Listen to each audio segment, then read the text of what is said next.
Hello दोस्तों, welcome to my channel horror stories FM. दोस्तों, हमारी आज की कहानी नकुल की है। तो चलिए दोस्तों, हम नकुल की स्टोरी नकुल की जुबानी सुनते हैं। मैं राजस्थान का रहने वाला हूँ। एक दिन मुझे अपनी फैमिली को लेने मेरी बीबी के मायके जाना था। मेरा ससुराल राजस्थान के एक गांव में था।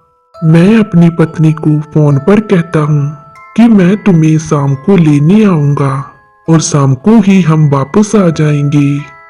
तो दोस्तों, मैं शाम को निकलता हूँ। मैं अपनी गाड़ी लेकर अपने ससुराल गांव की तरफ चल पड़ता हूँ।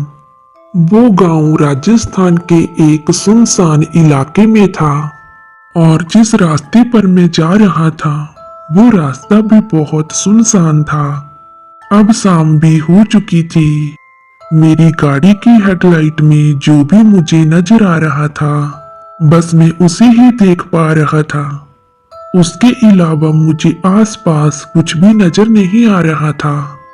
और अब रात के तकरीबन 8 बज चुके थे और चारों तरफ गुप अंधेरा सा चुका था। और जब मैं अपनी गाड़ी के बैक मिरर में देख रहा था तो भी मुझे सिवाय गुप अंधेरे के कुछ भी दिखाई नहीं पड़ रहा था। मैंने अपनी गाड़ी की अंदर की लाइट भी ऑफ की हुई थी और मैंने अपनी गाड़ी में हल्की सी आवाज में गाने भी चला रखे थे। और जब मैं उस रोड पर आगे बढ़ता हूँ और तभी अचानक से मेरी नजर वो रोड के लेफ्ट साइड पर पड़ती है। तो मैंने देखा कि एक बहुत ही खूबसूरत लड़की और उस लड़की के साथ एक छोटा सा बच्चा था। मैं उन्हें देखते हुए आगे बढ़ जाता हूँ। आगे बढ़ जाने के बाद ना जाने क्यों मेरे दिल में एक ख्याल आता है कि रात बहुत हो चुकी है। ये लड़की और ये बच्चा इस सुनसान रास्ते पर क्या कर रहे हैं। और फिर मैं अपनी गाड़ी स्लो कर लेता हूँ। मुझे बहुत अजीब भी लग रहा था। मुझे ऐसा लग रहा था कि जैसे उस लड़की ने मुझे रुकने का इशारा किया था, लेकिन शायद मैं कार ड्राइव करने में इतना बिजी था कि मैंने उनकी सिर्फ झलक देखी और उन पर ज्यादा ध्यान नहीं दिया था। मुझे लग रहा था कि उसने मुझे रुकने का इशारा किया था। मेरे दिल में उनके लिए हमदर्दी पैदा हो जाती है और फिर यही सोचकर मैं उस लड़की के लिए अपनी गाड़ी को बैक करता हूँ। मेरी गाड़ी रिवर्स हुए चली जा रही थी और मैं अपनी गाड़ी के मिरर से भी देख रहा हूँ तो मुझे वो लड़की और बच्चा कहीं पर भी दिखाई नहीं देता है। मुझे लग रहा था कि शायद मैं बहुत आगे निकल आया हूँ। बहुत ज्यादा रिवर्स करने पर वो लड़की और वो बच्चा खड़े हुए होते हैं।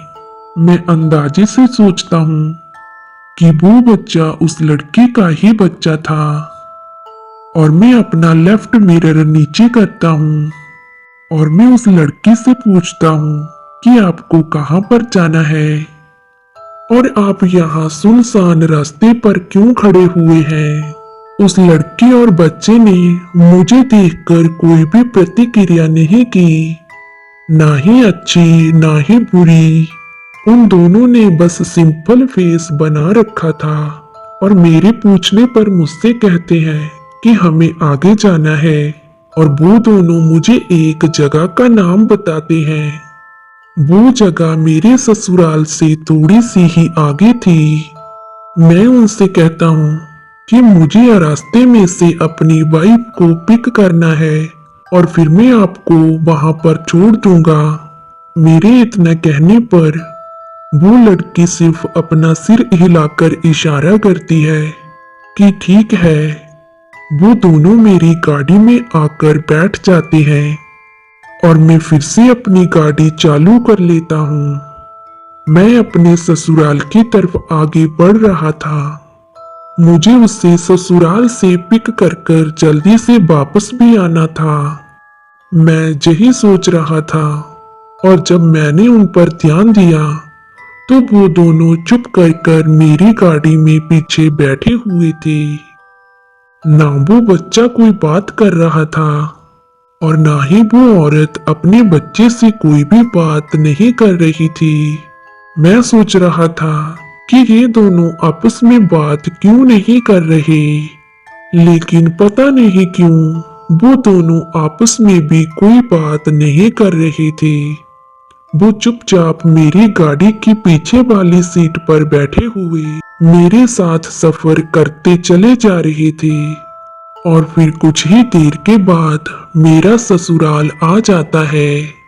मैं जैसे ही अपने ससुराल के गांव में एंटर होता हूँ, मेरे गांव में एंटर करते ही उस गांव के कुत्ते मेरी गाड़ी के चारों तरफ घूमते हुए जोर जोर से भौंकने लगते हैं। मुझे उन कुत्तों को देखकर बहुत अजीब लगता है। कुत्तों के शोर करने की आवाज नॉर्मल आवाज से बहुत अलग थी। वो कुत्ते बहुत गुस्से में थे और बहुत जोर जोर से भौंक रहे थे।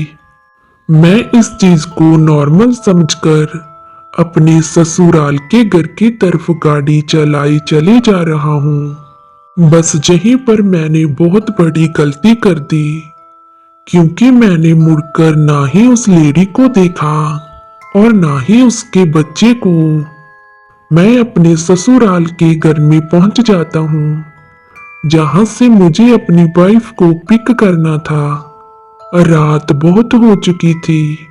मैं अपनी वाइफ को फोन करता हूँ कि मेरे पास घर के अंदर आने का टाइम नहीं है, तुम जल्दी से बाहर आ जाओ, मैं अब पहुंचने ही वाला हूँ। और जब मैं घर के पास पहुंचता हूँ तो मेरी वाइफ जल्दी से बाहर आ जाती है और वो मेरी गाड़ी में बैठ जाती है और मैं गाड़ी आगे की तरफ चलाने लगता हूँ। और मुझे गाड़ी आगे बढ़ाते हुए देखकर मेरी वाइफ पूछती है कि तुम आगे कहाँ जा रहे हो। तो मैं अपनी वाइफ को बताता हूँ कि पीछे जो माँ बेटा बैठे हैं, इन दोनों को मुझे थोड़ा आगे छोड़ना है। मेरी यह बात सुनकर मेरी वाइफ कहती है, कौन सा माँ बेटा, तुम किसकी बात कर रहे हो। मैं अपनी वाइफ की ये बात सुनकर कहता हूँ कि ये दोनों जो पीछे बैठे हैं, मैं उनकी बात कर रहा हूँ। ये कहते हुए जब मैं पीछे मुड़कर देखता हूँ, पीछे मुड़कर देखते ही मैं खौफ के मारे डर जाता हूँ और मेरी गाड़ी मेरे कंट्रोल से बाहर हो जाती है। मुझे चक्कर आ जाता है। मुझे ऐसा लग रहा था कि जैसे पूरी दुनिया घूम रही हो, क्योंकि जब मैंने पीछे मुड़कर देखा तो मैंने देखा कि वो दोनों मेरी गाड़ी में नहीं थे। दोस्तों, आप यकीन नहीं करेंगे, मैं उन लोगों को अपनी गाड़ी में ना देखकर खौफ के मारे बहुत डर जाता हूँ, क्योंकि मैं अपनी गाड़ी से एक पल के लिए भी बाहर नहीं निकला था जब से मैंने उन दोनों को अपनी गाड़ी में बिठाया था। और मैं बड़ी मुश्किल से अपनी गाड़ी को कंट्रोल में करता हूँ। मेरी ऐसी हालत देखकर मेरी वाइफ बहुत परेशान हो जाती है और मुझसे पूछती है कि आपको क्या हुआ। तो मैं अपनी वाइफ को पूरी बात बताता हूँ कि जब मैं आ रहा था तो रास्ते पर सुनसान रोड पर एक औरत और उसका बच्चा खड़े थे और उन्होंने मुझसे लिफ्ट मांगी। मैंने उन दोनों को अपनी गाड़ी में बिठा भी लिया था और मुझे पता भी नहीं चला, ना जाने कब वो मेरी गाड़ी से गायब हो गए। मुझसे ये बात जानने के बाद मेरी वाइफ मुझे बताती है कि वो औरत और उसका बच्चा तो कुछ साल पहले ही मर चुके हैं और अब वो इसी रास्ते पर भूत बनकर भटकते रहते हैं। उनकी एक सड़क हादसे में मौत हो चुकी है। अक्सर ही देर रात से इस रास्ते पर गुजरने वालों से वो लिफ्ट मांगते रहते हैं और जो कोई उसे लिफ्ट दे देता है वो उन्हें अपना शिकार बना लेते हैं। और फिर मैंने अपनी वाइफ से पूछा कि उन लोगों ने फिर मुझे क्यों नहीं अपना शिकार बनाया, कि आपने अपने गले में माता रानी का लॉकेट पहन रखा है, इसी वजह से वो आपको नुकसान नहीं पहुंचा पाए। तो दोस्तों आज की कहानी में बस इतना ही। अगर आपको हमारी आज की स्टोरी पसंद आई तो प्लीज वीडियो को लाइक शेयर जरूर कीजिए। और अगर आपने अभी तक हमारे चैनल को सब्सक्राइब नहीं किया है तो प्लीज जल्दी से हमारे इस चैनल को सब्सक्राइब कर लीजिए। तो चलिए दोस्तों हम आपको फिर मिलेंगे एक और नई कहानी के साथ।